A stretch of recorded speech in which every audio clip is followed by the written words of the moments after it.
welcome to another episode of Empower Your Menopause. Today we're going to talk about cutting through the hype around what has become known as the menopause industry. And for those of you who can't see that as on YouTube, those of you listening, I just did the air quotes, the air inverted commas around the word industry. I think we'll get into reasons we don't actually like that term. So it's Coach James and Coach Julie here. And I suppose the question is, have you ever felt overwhelmed by all that information that's been thrown out there about the menopause? How do you separate fact from fiction? Do you know what to do when you're bombarded with all these ads for miracle cures? And if that's you, then you're probably not alone, because even those of us who work in the, again, industry, I'm again doing the air quotes, get confused by this at times. So we're going to talk about some of the truths and the half-truths around the menopause industry. We'll touch a little bit on HRT, but to be really, really clear, neither Julie and I are endocrinologists or medical professionals. We are health coaches and nutritionists. So we'll talk a little bit about HRT and what the guidelines are, just to clear up any confusion around that. So I thought to actually discuss this, it'd probably be best to, there's a lot to talk about. Let's see if we can split it into 3 or 4 main areas then.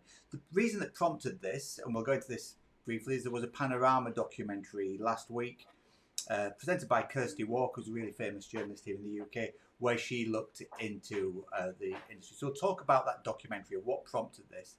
Then we'll talk about this idea of there being, or the concept of there being an industry in general. Then we'll talk about the HRT thing, and then I think it's probably worth talking about where we sit in this. How do health coaches sit in this vast space? So let me go to Julie then. Julie, via the miracles of flying back to the UK for a half hour, you managed to watch this Panorama documentary, despite the fact that you live in Italy. Just tell people who are listening who might not have seen it, what was the main thrust of this then? What did they talk about in this documentary? Yeah, it was a really interesting documentary. The main thrust of it is that women get into the menopause and don't have a lot of resources available to them. So there are a lot of people, like in many different industries, who find this an easy way to make money by pushing products that promise the world. And women, out of desperation, reach for these things because let's be real, doctors aren't well educated in this phase of life either. And a lot of times we have confusion over what's menopause and what's some other kind of health issue.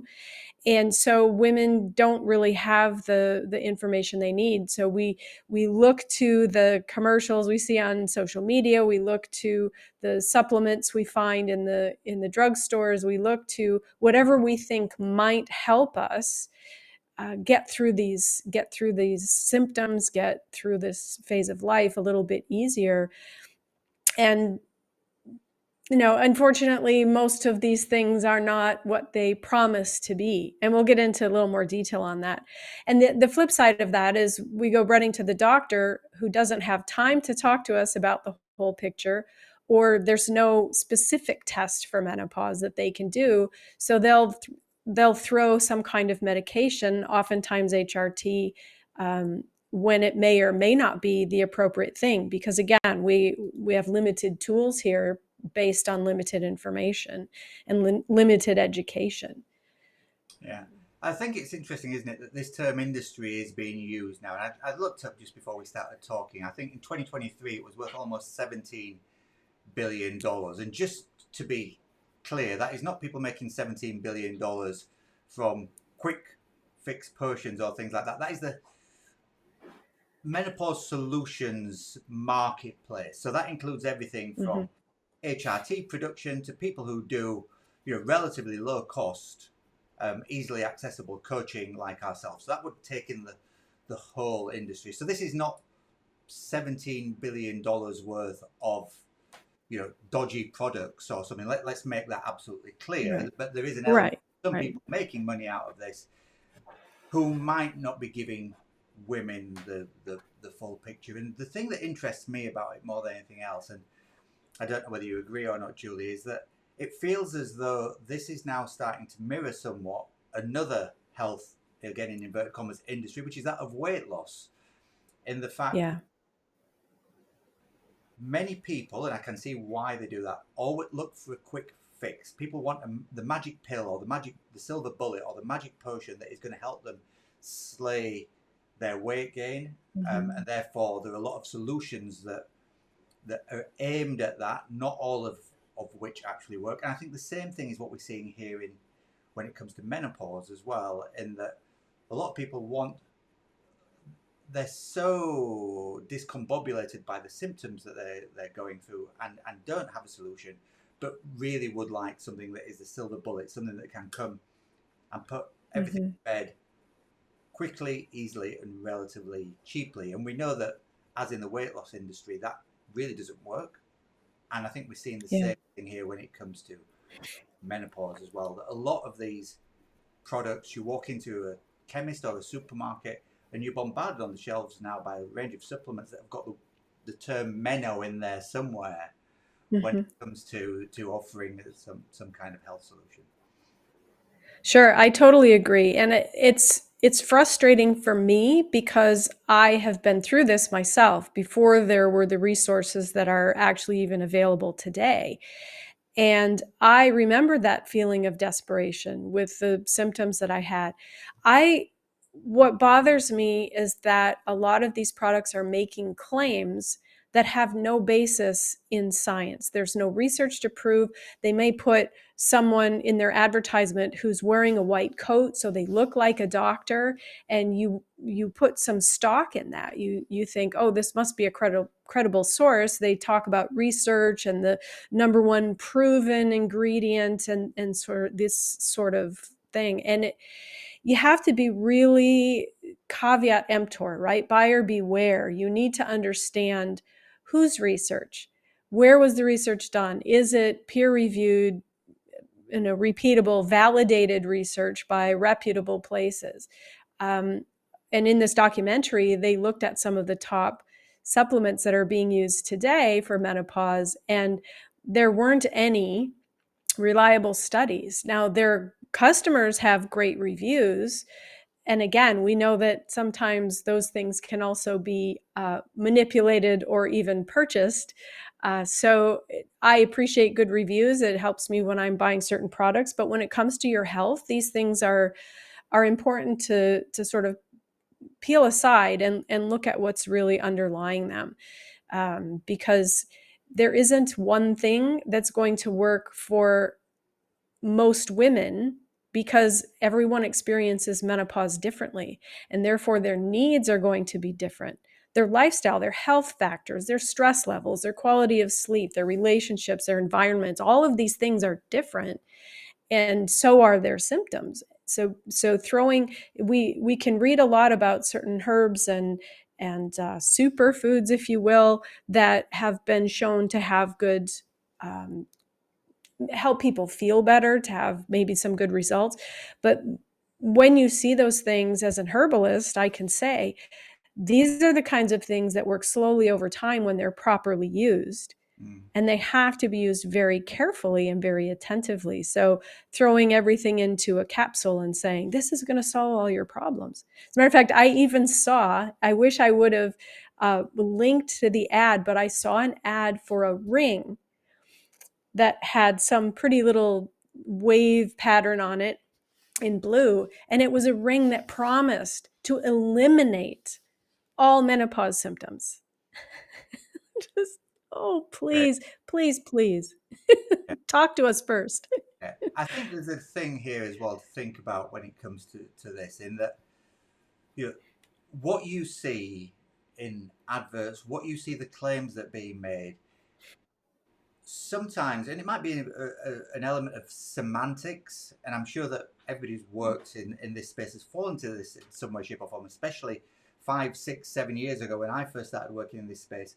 There was everybody talked about trying to balance people's hormones. The truth is, nobody can balance your hormones. It's complete and utter a false claim. I'm not Yeah. always saying that is done maliciously. I think sometimes it's done by people not wanting to get the idea of hormonal balance into people's mindset. But anybody who promises they can balance your hormones is actually not being uh, absolutely absolutely truthful. It's true that there are things that we can employ that can support hormonal balance. So we talked about this before in our vitamins and minerals episode a couple of weeks ago. But things like magnesium, vitamin D, B vitamins, fish oils, protein, flaxseed, all those kind of things can all help support better hormonal balance, as can working on your detoxification systems, which again is something that we talked about last week. But the truth is that there's no magic pill that can balance your hormones. And I think looking for, as a first step towards trying to discern whether a product has some efficacy or not, or a coach is offering some claims that are verifiable, I would urge anybody who's listening to look for that term, support your hormonal balance, support your menopause journey, because nobody's fixing it for you at all. And I think that's really clear to make that. Yeah, and that's a great point. And I think part of that comes along with the fact that the endocrine system is extremely complex. We have a number of hormone producing glands in our body, and depending on what's going on in our lives, those things may be in flux. Whether it's your adrenals or your thyroid, or any other part. Yeah. So it isn't just about estrogen and progesterone. And I think that's the other thing that it's easy to lose sight of.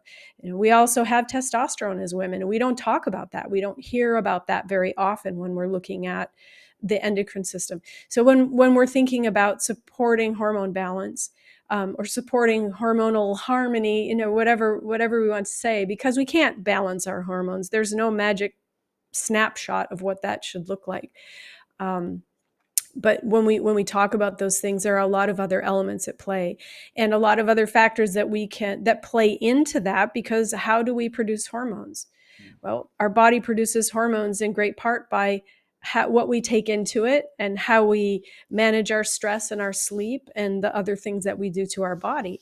And a lot of times, again, these magic bullets don't show you how to create a lifestyle that supports an ongoing hormonal health situation for you, because this isn't just a one and done sort of thing. It isn't, I'm going to take this for 2 months and then everything's going to be fine.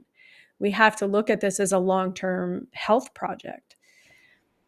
Yeah, I think the other thing that people are going to ask us then at this point, while we're talking about these various miracle cures and things like that, don't you guys recommend supplements? And the truth is, yes, we do occasionally. The first few things that I'd say about that, and this is maybe stepping into that bit that I said about actually outlining our roles within this marketplace, is that first of all, we'd always recommend a food first approach to any kind of nutrients that might be there. The other is that we always look for really high level companies that are not off the shelf solutions that you can just walk into a pharmacy and just buy and walk out with. We always look for companies that produce their supplements to medical grade quality, because a lot of the supplement industry isn't regulated when it comes to some of the ingredients they put in there. So we always do that. And then the other thing is that there are lots of people within this space who make a lot of money from commission out of supplements. Those commissions, just for absolute transparency, tend to be around 30%. So, and then it's up to people as practitioners like ourselves or other nutritionists or other health coaches who work in this, can choose what to do with that. Many people actually just take that 30% extra and take it as an extra income source. We don't actually do that at all within our Fabulous Beyond 40 company. We take the smallest commission that we can take from any supplements that people buy through our links, which would be around 10%. That covers our administration cost to actually put the order in for our clients, because we always make sure that any supplements that we do recommend, there are no medical interactions and things like that. And we're also very transparent about that with our clients as well. And then we pass that extra saving, that extra 20% that other people might put into their pockets, onto our clients. So any supplements that are ordered through us are actually ordered at a discount. So just to clear that up when it comes to the Hmm. recommendations that we make. Shall we Well, move? yeah. Sorry, go ahead. Oh, I was just going to say that's important because our main focus is coaching and coaching you and helping you find the path for your healthiest life and not peddling products. Yeah, And as James said, we will only make those recommendations when we feel they're actually necessary. There are no blanket recommendations. Everyone should take this and everyone should take that. There are a couple of supplements we think most people are deficient in, but again, this isn't focusing on supplementation. This is focused on creating the lifestyle and the dietary habits that will give you long-term sustainable health. So yeah. yeah, just Cool. Let's move on to that other challenging subject then with all this. The second part of the documentary that was on Panorama talked about the rise here in the UK, at least, of private GPs who are prescribing HRT. And one of the accusations that was levelled against these GPs was that they're actually over prescribing hormone replacement therapy for clients who go to see them, and obviously at some expense. So, Julie, do you just want to talk a little bit about this, speak into your thoughts on it? yeah, I appreciate that HRT is a helpful tool for a lot of women. I use it myself, but minimal dosage. But it's not a panacea, and I think that a lot of doctors who aren't well educated in this area don't understand how to use it, or what kind to use. There are a lot of different forms of HRT. There are a lot of situations where it may or may not be appropriate. And there are safe levels of HRT. We're not going to go back to our estrogen levels from when we were in our 20s and 30s. That's not realistic and it's not safe for our bodies. And so finding a doctor who understands HRT. And again, we are not experts or endocrinologists, but we do understand there are limitations around this. And some people who are more prone to risk of heart disease or specific cancers, or who may be recovering from those things, have to be very careful about HRT. So when those upper limits are set, these are not like when we talk about vitamin RDAs are strictly to avoid major disease. That's not the picture when we come to HRT. We're actually looking at women's health and safety of what these limits are set at. Sometimes you may need to exceed that, but only in rare cases and certain cases. So some doctors who don't know as much about this, and again, it's not through any kind of malicious behavior, it's just a lack of experience and knowledge, they may just continue to increase the dose thinking, well, more must be better, but that can actually create a whole host of problems of its own, Mm, and some quite can be quite serious. So understanding who your practitioner is, what is their experience and education around this area of their practice, because there are specialists who understand it.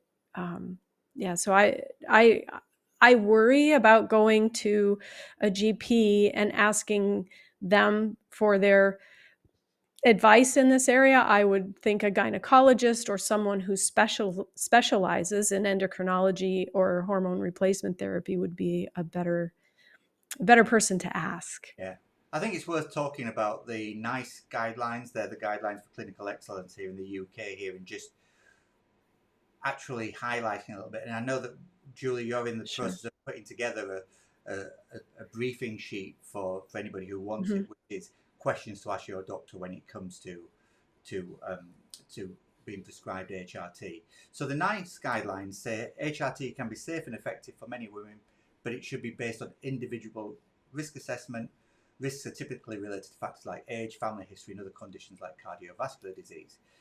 The other thing is that the NICE guidelines also say that you should always be prescribed the minimal dose needed to help reduce your your symptoms, and that people should be on HRT for the minimum amount of time required. Hmm. So it is not, again, although I absolutely agree. It can help. It can provide absolute miraculous relief for some people, especially when if the dose is right and it's Hmm. spot on.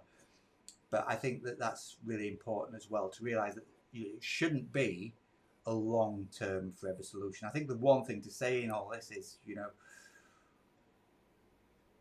do not go down at the route of, if you're on HRT, listening to a podcast like this and thinking to yourself, I need to reduce my amount. Speak to your doctor, speak to your physicians, speak to an expert like a gynecologist or something like that, and Yeah. get advice that is really around hormone replacement therapy from the people who know it best.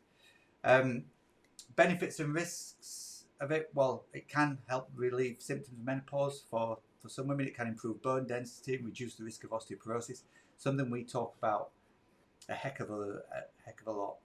Risks: Hmm. there is a small increase of the risk of breast cancer, blood clots, and stroke. That they tend to be in older women who've used it for a long time. And I think the other thing as well is that, you know around this whole subject area of both miracle solutions and HRT, there are a lot of conflicting studies out there when it comes Hmm.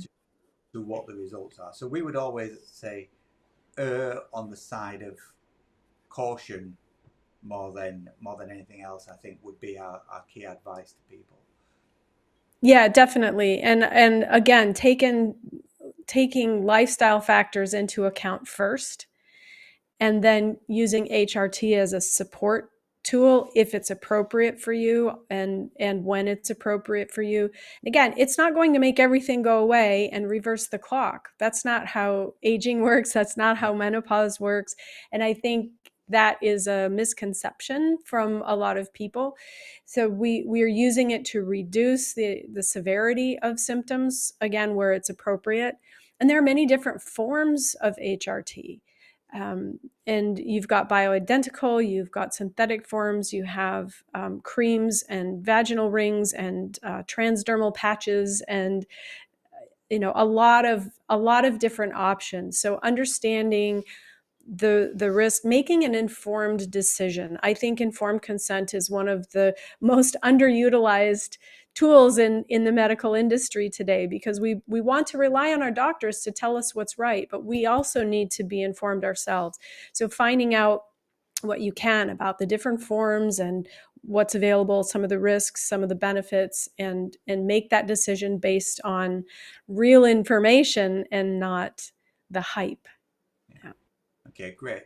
That's a good point then to talk about, just for 5 minutes, just to explain a little bit about what our role is as health coaches, stroke nutritionists within this space. So I suppose first point is we are not doctors. We don't offer Yeah. medical advice. We offer lifestyle advice. You might want to call it lifestyle medicine if you like. But we're coaches, so we respect the medical field. It's our role to work alongside women.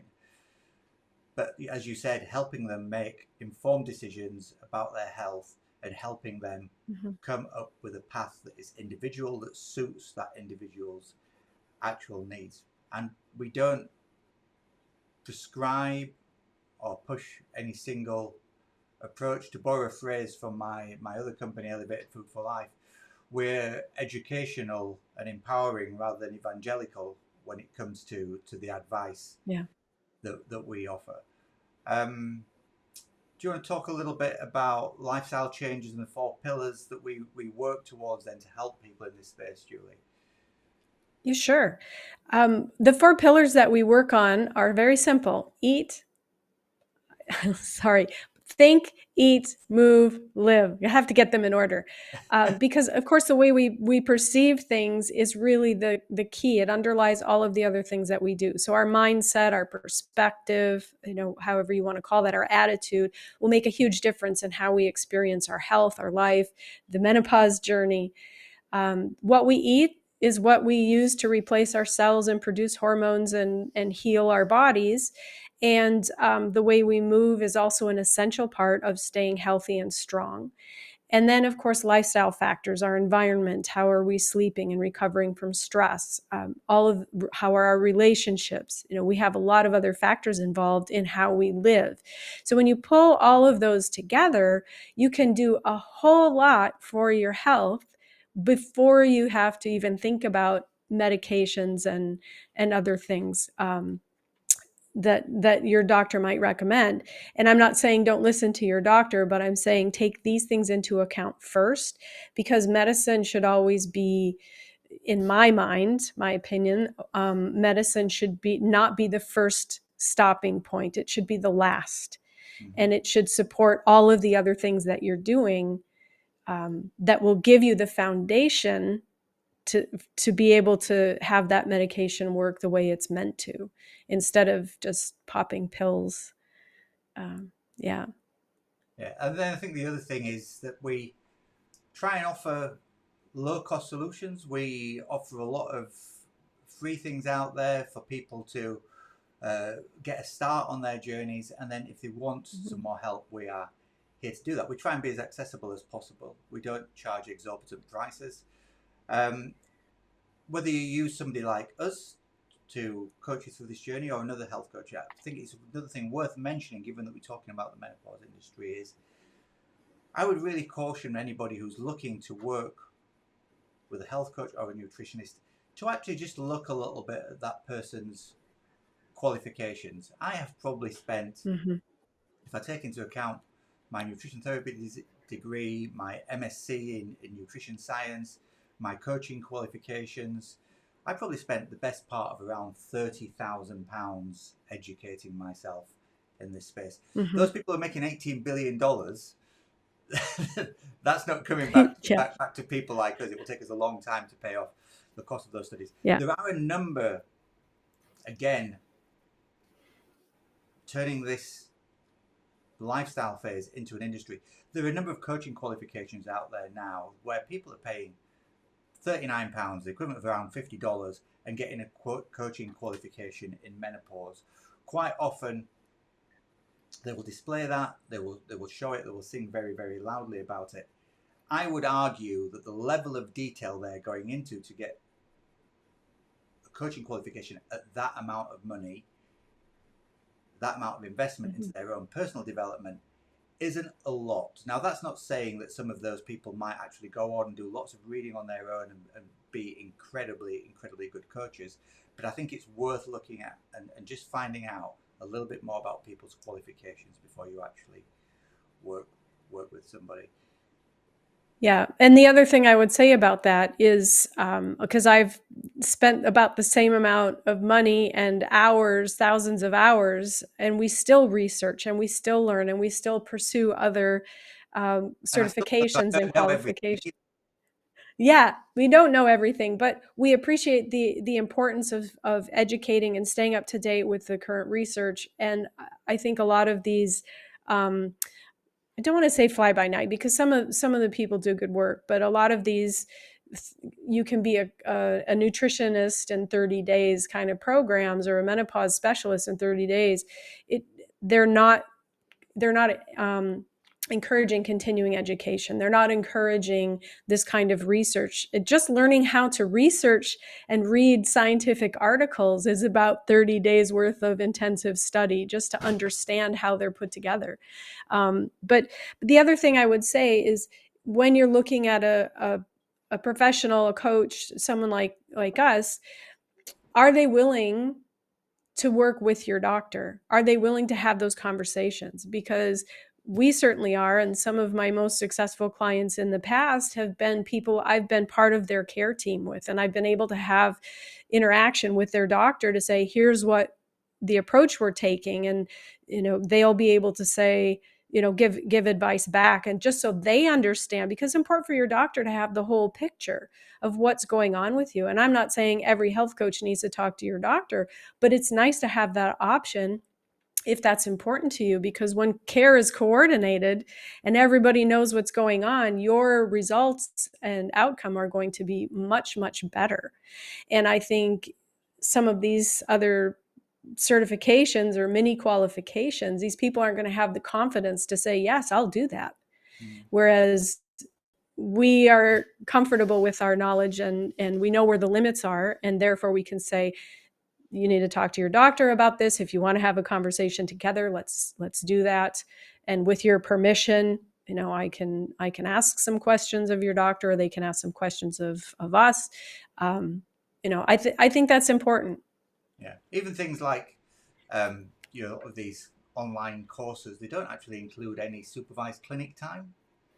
Mm-hmm. Over the course of 2 years, we had regularly Monday clinic days where we were seeing people, real life cases, and were mentored by qualified nutritionists and health coaches to build up our Yeah. understanding of how sessions work. So look out for that as well if you do want to sign up to anybody. People who've actually got real world experience, and preferably supervised real world experience, and supervised by a mentor who knew what they were talking about as well. Yeah. So once again, coming up to the top of the half hour, so I think let's start wrapping up on things when it comes to trying to pull it all together. So I think it's really important, first of all, to to be able to advocate for yourself, to be able to ask the right questions. That's why Julie's putting together this document of questions that you can ask your GP or your medical professional. Seek second opinions. Don't feel pressurized into taking anything, and get a full understanding of risks and benefits. When it comes to sort of like the, in inverted commas, miracle supplements, look at some of the language that's been used, some of the claims that are being made. Generally, that old adage, if it sounds too good to be true, it is too good to be true, really holds, and holds in this Yeah. space as much as any other. I think you're building a support system, having a supportive team, like Julie said, GP, coach, menopause communities, and things like that. Really, really important to give you the confidence to navigate the transition with clarity and confidence, which is all we want women to do, without the thought of them being another number on somebody's 17-18 billion dollar balance sheet. Yeah, for sure. Excellent. So a couple of things that you can do then, if you want to find out more about your own menopause journey, we are offering at the moment a free call with us. So that's a free coaching call where we will give you a roadmap of where to go and how you can progress on your journey. It is not a sales call. It is done with love and an offering for you to actually discover more about what options are open to you. If at the end of the call, obviously, you want to talk to us about what it might be like to work with us, we're happy to share that, but that is not the purpose of the call at all. So do book into one of those if you like. It's freecall.fabulousbeyond40.com, and we'll put that in the show notes below, as well as loads of other free resources that we've got at the moment that will hopefully help you empower your menopause. So it's been James and Julie from Fabulous Beyond 40. We will see you next time. Take care. Bye.